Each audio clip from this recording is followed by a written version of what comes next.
cases and hospital admissions are rising amid a season of family gatherings. In 12 states and the nation's capital, the 7-day average of admissions with confirmed COVID-19 has climbed at least 50% from 2 weeks earlier. That's according to the U.S. Department of Health and Human Services data. The areas with the largest percentage upticks were Connecticut, New Jersey, Washington, D.C., Vermont, and Rhode Island.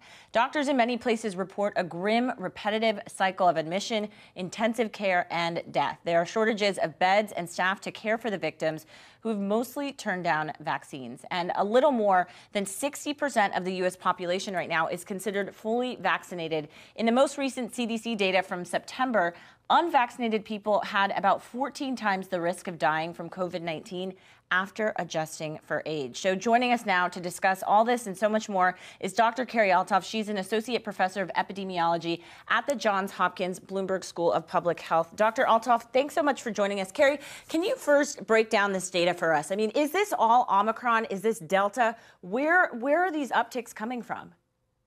So this is still Delta. This has been happening across the country, for many months in a lot of states where we've just kind of seen this constant high level of hospitalization.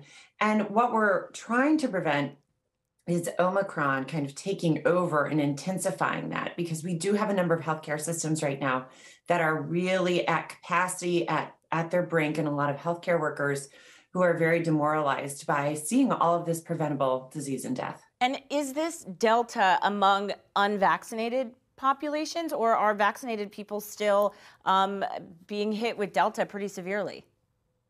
This is predominantly unvaccinated individuals. The likelihood that an individual is hospitalized is 8 times higher for those who do not have the vaccine as compared to those who have been vaccinated. And there was a little bit of a signal that started early in the fall that started to suggest we saw an uptick in the rate of the rate of hospitalization among the vaccinated. And that really moved forward some of these calls for boosters. And so now, as we walk into kind of this new landscape with a potentially more transmissible variant, even if it doesn't cause the most severe disease, just the rise in numbers can result in a higher burden on the hospitals. So what we have to do is get people boosted. And of course, if you are unvaccinated, it's very, it's time to consider this, because this is going to be a virus that stays with us for a while, and it does a very good job at finding unvaccinated individuals.